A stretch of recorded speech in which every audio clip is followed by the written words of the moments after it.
How to help your child, yourself, or anyone with anxiety and panic attacks.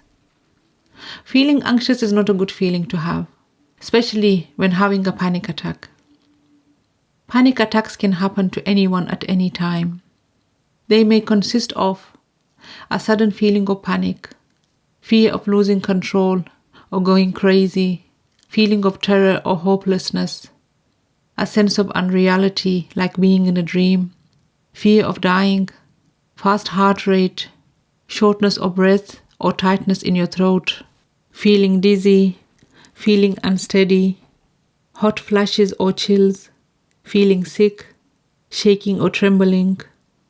The feeling of a panic attack is so overwhelming and so horrifying that the person can't even explain what's happening to them within those moments. It's as if you are drowning in deep waters, but on dry land. So how can someone help? The first thing is to tell them that they might be having a panic attack or their anxiety is too high, because not knowing what's happening to you itself can be a very scary experience. Reassure them with phrases like, "Nothing bad is going to happen to you.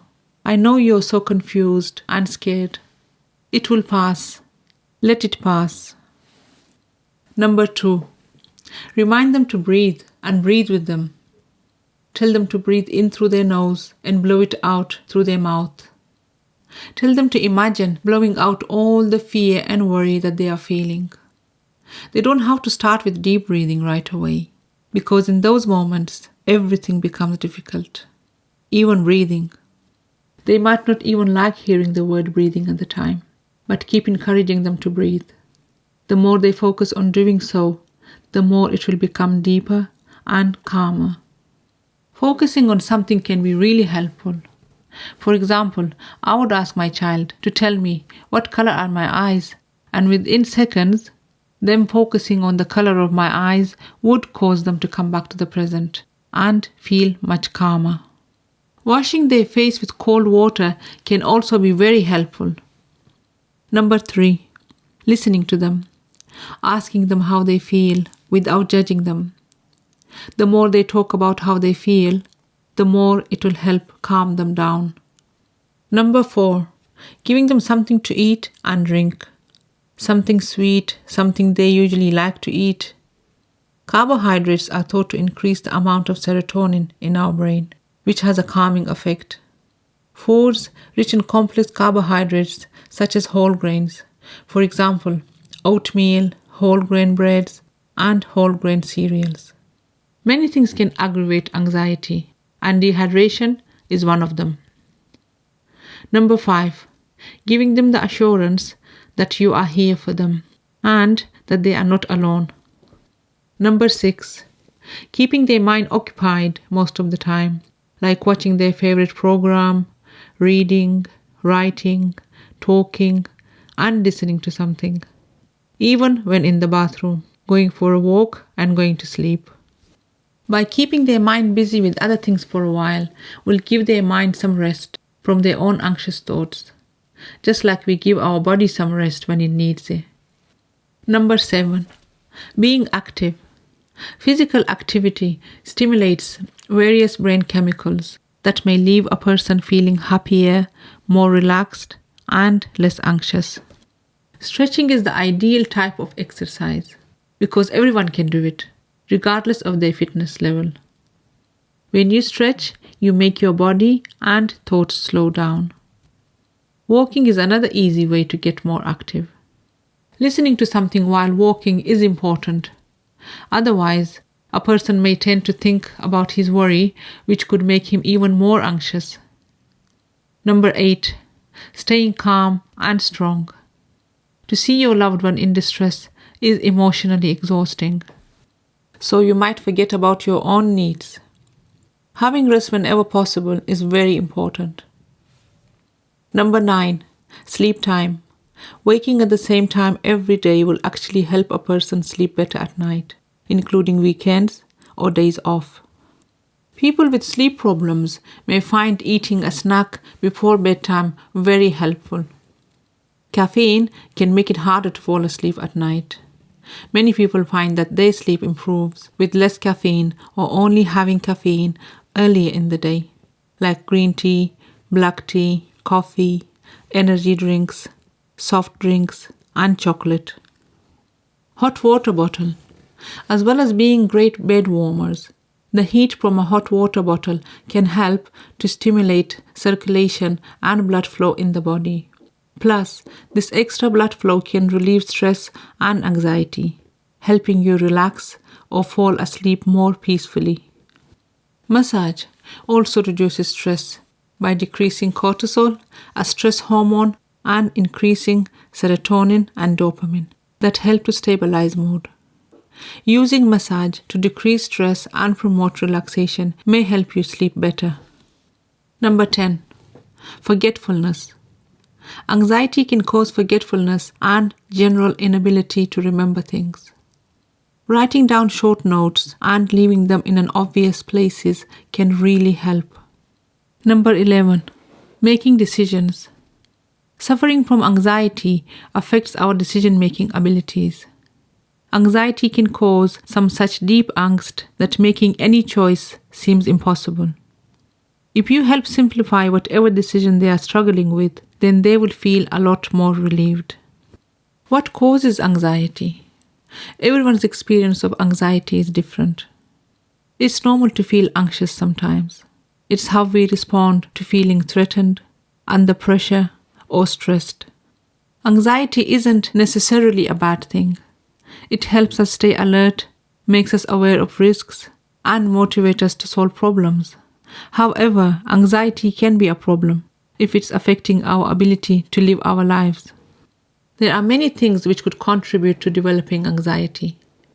Life experiences such as abuse, the death of a loved one, a traumatic events, personality factors, work stress, school and exams, pregnancy and giving birth, change in living arrangements, alcohol and substance use, physical health problems like diabetes, asthma, thyroid problems, hypertension and heart disease, hormones imbalance, and vitamin deficiencies.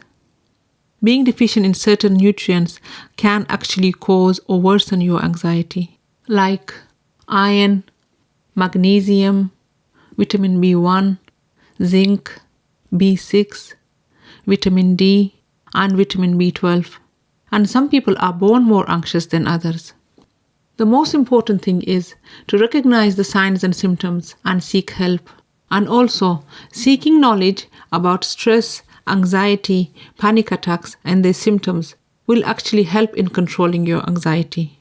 And as a parent, by knowing about the symptoms of anxiety, you can remind your child when he's not feeling well that it's only anxiety and you are going to be okay.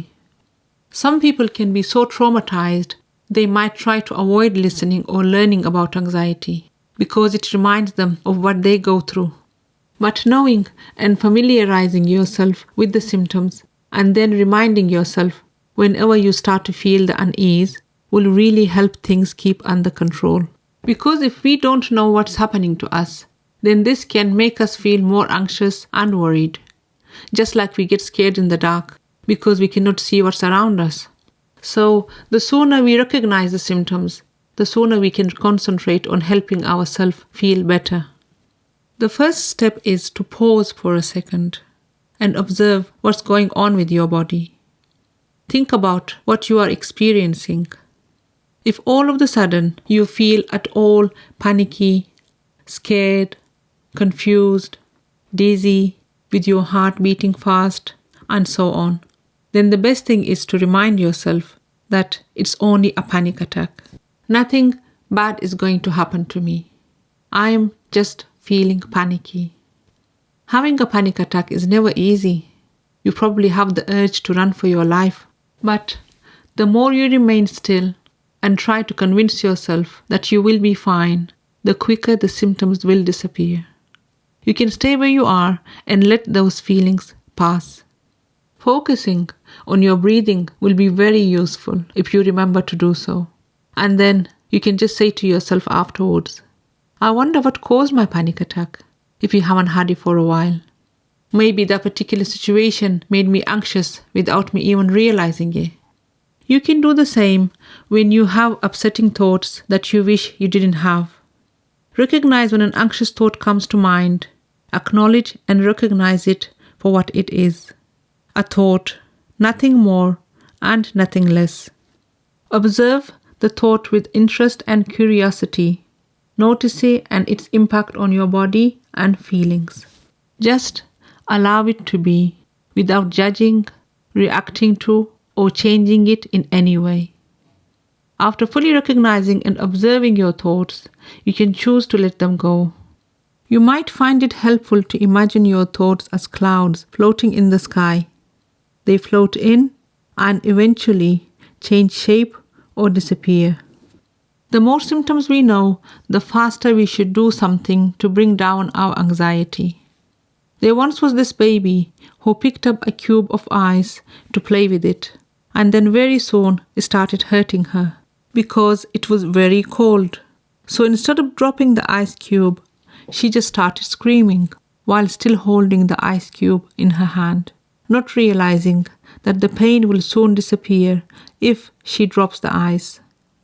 The ice cube in this story represents anxiety. There are over 100 symptoms of anxiety. Other symptoms of anxiety can be there with you most of the time or come and go every now and then at any given time, place, or situation. So, if you feel one or more of the symptoms like restlessness, having difficulty concentrating, being irritable, uncontrollable feeling of worry, you seem to wash hands repeatedly, feeling guilty, worthless, and down on yourself, feeling tired, hopeless and despairing, feeling empty and numb, your head, mind, and brain feels foggy, feeling detached, and so on, then reassure yourself that what you are experiencing is not harmful. Distractions can be a very helpful tool. Although it may seem difficult to do, it can become a useful and healthy way of coping with the anxiety, like listening to something you enjoy, eating your favorite snack or having a cup of tea, reading a book, talking to your friends. My personal favorite is doing household chores, like organizing drawers, washing dishes, or mopping floors can actually boost your mood and reduce anxiety.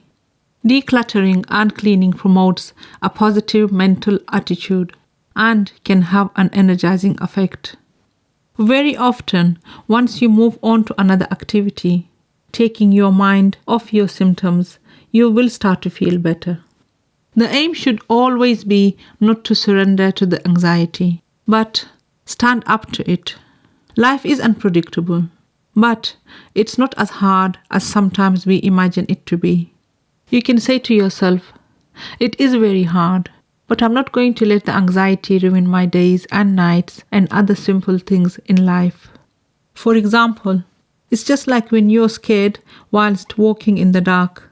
You carry on despite this feeling, trying to be brave.